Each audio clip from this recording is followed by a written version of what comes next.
والصلاة والسلام على سيدنا محمد وعلى آله وأصحابه أجمعين. الحمد لله والصلاة والسلام على سيدنا محمد وعلى آله وأصحابه أجمعين. أما بعد، فأعوذ بالله من الشيطان الرجيم. بسم الله الرحمن الرحيم.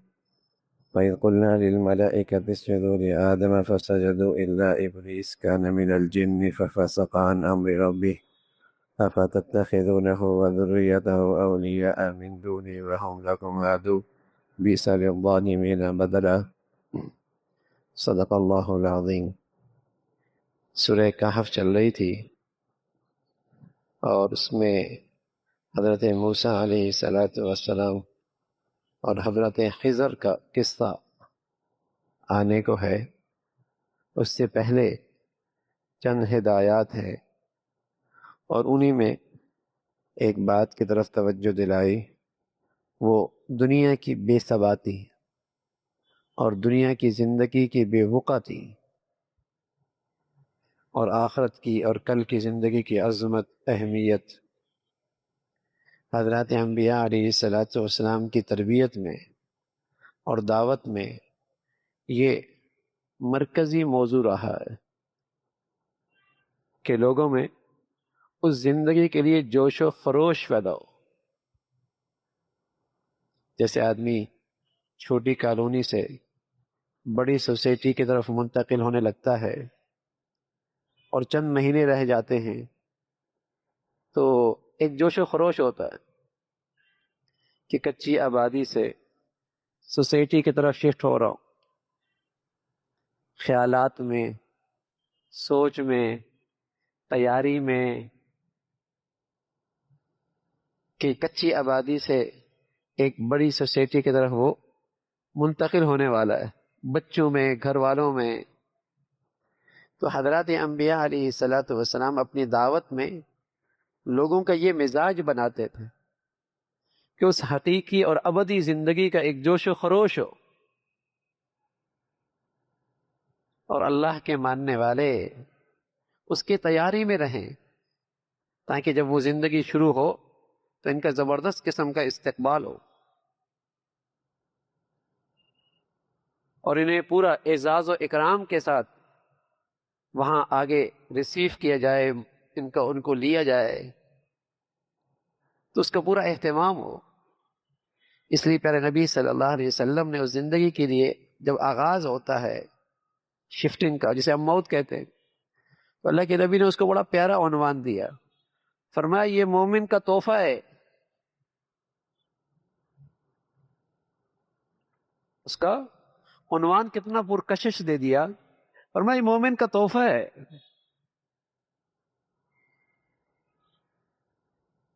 اب ظاہر ہے تحفہ تو چاہت ہوتی ہے کہ کوئی خلوص کے ساتھ دے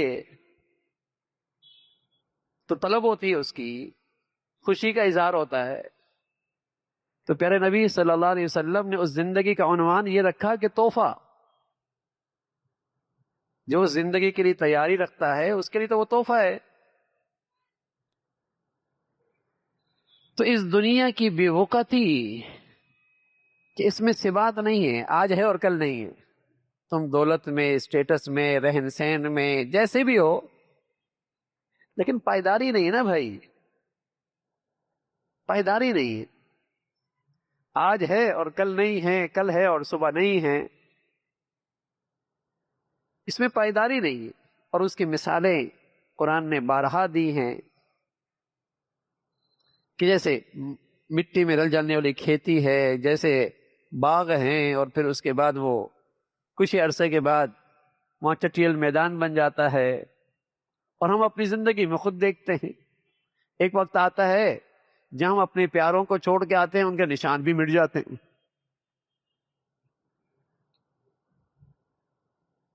نہیں رہتے وہ. لیکن اس زندگی کی عظمت، اہمیت، قرآن نے اس کا عنوان یہ دیا کہ مقابلہ کرو اس زندگی کے لیے، ایک دوسرے سے آگے بڑھو، جوش و خروش دکھاؤ. اس کا عنوان یہ دیا کہ وہاں ایک دوسرے زندگی کے لیے مقابلہ کرو. سابقو، کون اس دکھ سے آگے بڑھتا ہے؟ کہاں؟ وَجَنَّةٍ عَرْضُهَا السَّمَاوَاتُ وَالْأَرْضُ، مقابلہ کرو اس جنت کی طرف جس کی چوڑائی، جس کی لمبائی زمین و آسمان سے، انسان زمین و آسمان کی لمبائی چوڑائی سمجھ سکتا ہے تو اس لیے مثال دے دی، ورنہ تو اس کی اس سے بھی بڑھیا ہو، تاکہ ایک جوش و خروش ہو زندگی کی طلب میں۔ لیکن یہ ایمان بہت ہی سرد ہے، بے جان ہے کہ میرے اندر اس زندگی کا جوش و خروش پیدا کرتا ہے۔ میری ایمان میں بہت ٹھنڈک ہے، بے جان ہے، بے روح ہے کہ وہ زندگی، اس کے تذکرے میرے اندر جوش و خروش پیدا کرے۔ اس کے مقابلے میں آنکھوں دیکھی کوئی زندگی کی طرف متوجہ کروں، وہ جوش پیدا ہو جائے گا اندر۔ جو آنکھوں سے نظر آ رہا ہے اگر اس زندگی کی طرف متوجہ کروں تو وہاں جوش آ جائے گا، یار کیا بات ہے۔ لیکن چونکہ وہ زندگی کا تعلق ایمان سے ہے اور ایمان میں وہ اتنی قوت نہیں کہ آج وہ زندگی میرے اندر کشش پیدا کر دے، جوش پیدا کر دے، رغبت پیدا کر دے، مجھے اپنی طرف متوجہ رکھے اپنی زندگی میں۔ ایک صحابی دنیا سے جانے لگے تو دائیں بائیں کے لوگ کچھ غمگین سے ہوئے کہ جا رہے ہیں، تو جانے والا اپنے ساتھ والوں کو تسلی یوں دے رہا، وَهْوَا غَدًا نَلْقَى مُحَمَّدًا وَأَصْحَابَهُ، کیا ہی مزہ آئے گا، کل تو اپنے پیارے لوگوں سے ملاقات ہو جائے گی، کل تو اپنے پیاروں سے ملاقات ہو جائے گی اور اس میں پیارے نبی ہوں گے، اس کے ساتھی ہوں گے، واہ کیا بات ہوگی۔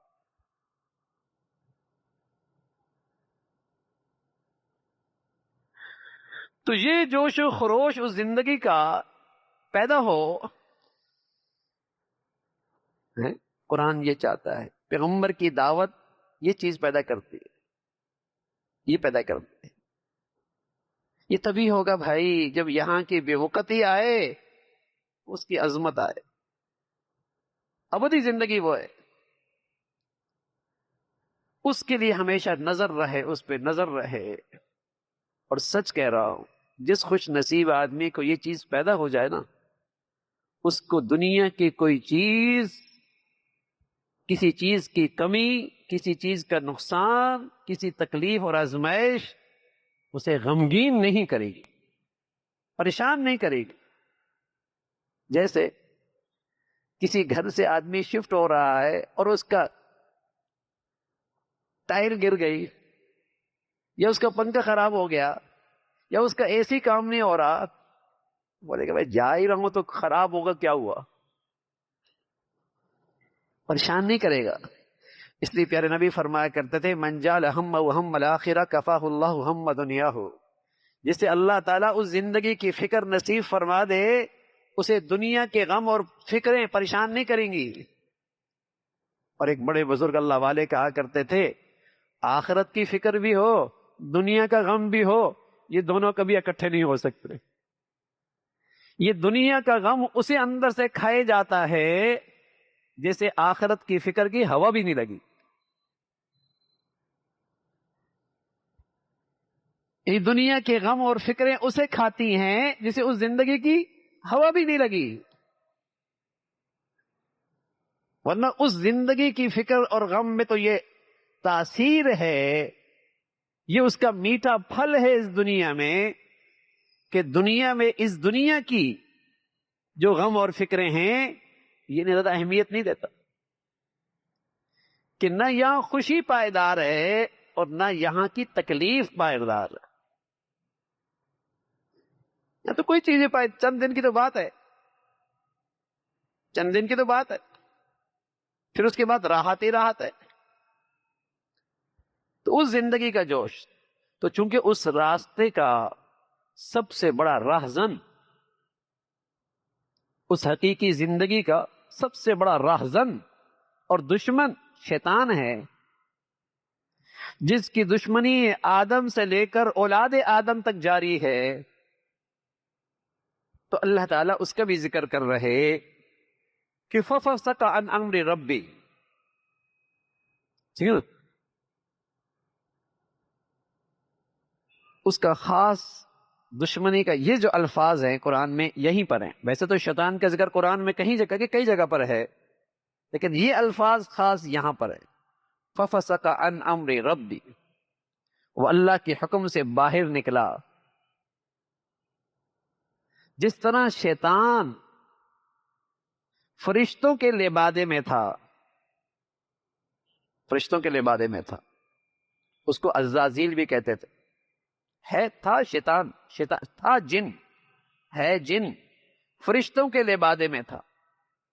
فرمایا ایسی ہی سمجھایا کہ ایسی ہی لوگ ہوتے ہیں انسانی لبادے میں، لیکن ان کے مزاجوں میں شیطانیت ہوتی ہے. اس لیے مسلمان دونوں سے پناہ جاتا ہے، من الجنت والناس. شیطان جنوں میں سے ہو یا انسانوں میں سے ہو، دونوں کی پناہ،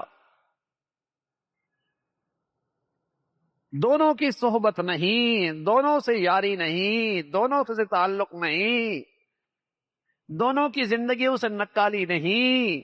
اس لیے کہ یہ اللہ سے بہت دور ہے، یہ اللہ سے بہت دور ہے.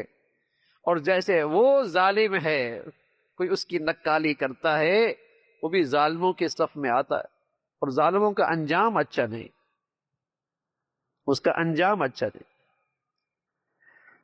اور جیسے انسان بے بس ہے، ایسی جنات بھی حاجت روا نہیں ہیں، مشکل کشا نہیں ہے، ہر وقت تمہاری مدد کو نہیں آ سکتے. اگرچہ شیطان ابلیس ایک ہے، لیکن اس کے کرندے بہت سارے. ابلیس کو تو قیامت تک کی بھی مہلت ہے، اور اس کے کرندے ایسی ہیں کہ پیدا ہوتے ہیں مرتے ہیں، پیدا ہوتے ہیں مرتے ہیں. ان کا جو سرغنہ ہے ابلیس، اس کو قیامت تک کے لیے مہلت ملی. پھر اس نے مختلف ڈیوٹیاں مقرر کی ہوتی ہیں اپنے کرندوں کی. کوئی بازار میں بیٹھا ہوتا ہے، کوئی گھر میں جاتا ہے، کوئی نماز کے لیے رکاوٹ ڈالتا ہے، کوئی میاں بیوی کا تعلق خراب کرتا ہے. حدیث میں اللہ کے نبی نے فرمایا شیطان کبھی کبھی سمندر پہ تخت لگاتا ہے اور پھر اپنے کرندوں سے پوچھتا ہے، ان کی کارگزاری سنتا ہے. تو ایک کارگزاری سنانے والا کہتا ہے کہ میاں بیوی میں ان بن ہو گئی، تعلقات خراب کر دیے. تبکی دیتا ہے، بڑا کام کیا ہے، بڑا کام کیا. دوسرا کہتا ہے میں نے شرک میں مبتلا کر دیا. کہتا ہے انت تو ہے نا، بات تیری ہی ہے، انت تیرا کمال ہے، تو نے بڑا کام کیا. تو مختلف کرندے ہیں اس کے. حدیث میں آتا ہے ایک آدمی اللہ کے گھر میں داخل ہوتا ہے اور سلام نہیں کہتا، شیطان بھی ساتھ داخل ہو جاتا ہے. اور جب رات کو اور کسی وقت وہاں اللہ کو یاد نہیں کرتا تو شیطان کہتا ہے اب مجھے یہ اس گھر میں رہنے کا بھی موقع مل گیا. جب سلام کر کے داخل ہوتا ہے تو شیطان پیچھے ہی رہ جاتا ہے، لیکن جب جاتی ہوئی بھی اللہ کی طرف سے متوجہ نہیں ہوتا اور رات کو بھی اللہ کو یاد نہیں کرتا تو شیطان کہتا ہے مجھے رہنے کی یہاں جگہ مل گئی ہے. تو جب جگہ مل گئی ہے تو پھر گھر آنے والوں نے وسوسے ڈالے گا. پہلے گھروں میں فرشتے ہوتے تھے اس لیے کہ نیکیوں کا ماحول ہوتا تھا. اب گھروں میں غفلت ہے، گناہوں کا ماحول ہے، جو شیاطین کی غذا ہے، تو پھر وہاں ان کے ڈیرے ہوتے، پھر ان کی رہائش ہوتی ہے، اور پھر اس کے اثرات بد اور نتائج بد بھی ہم دیکھتے ہیں. چھوٹی چھوٹی باتوں پر ایسے الجھے کہ گھر خراب ہو گیا، حالانکہ بہت معمولی بات، لیکن الجھ پڑے تو پھر وہ وسوسے ڈال رہا ہو. تو انسانوں کا ازلی دشمن جو اسے کامیابی کی راہ سے اور حقیقی زندگی سے محروم کرتا ہے، اس کا تذکرہ فرمایا اور ساتھ ساتھ تلقین فرمائی کہ مجرموں کا انجام جو ہونے والا ہے وہ کوئی اچھا نہیں. شیطان سے دوستی کام آنے والی نہیں، اس کے ساتھ دوستی اور یاری کام آنے والی نہیں ہے. بلکہ اس دوستی پر حسرت ہی رہے گی، افسوس ہی ہوگا، اور پھر وہ ہلاکت اور پھر وہ ناکامی ایسی ہے کہ پھر اس سے دوبارہ کامیابی کا راستہ ممکن نہیں، اس نقصان کا پھر ازالہ ممکن نہیں۔ تو اس کی طرف توجہ دلائی کہ حقیقی اور ابدی زندگی آخرت کا ہے، اور اس راستے میں جو شیطان یا شیطان نما انسان ہیں جو تمہیں اس سے دور رکھتے ہیں، ان سے پرہیز رکھنا اور اللہ تعالی سے تعلق رکھنا، اس میں تمہاری حفاظت ہے۔ اللہ کو اپنا مددگار کارساز سمجھنا، اس میں تمہاری کامیابی ہے۔ اللہ تعالی عمل کی توفیق نصیب فرمائے۔ اللہم لک الحمد کلو ولک الشکر کلو، اللہم اعنا علی ذکرک وشکرک وحسن عبادتک، نستغفر اللہ ونتوب الیک، نستغفر اللہ ونتوب الیک، سبحان ربک رب العزة عما یصفون وسلام علی المرسلین۔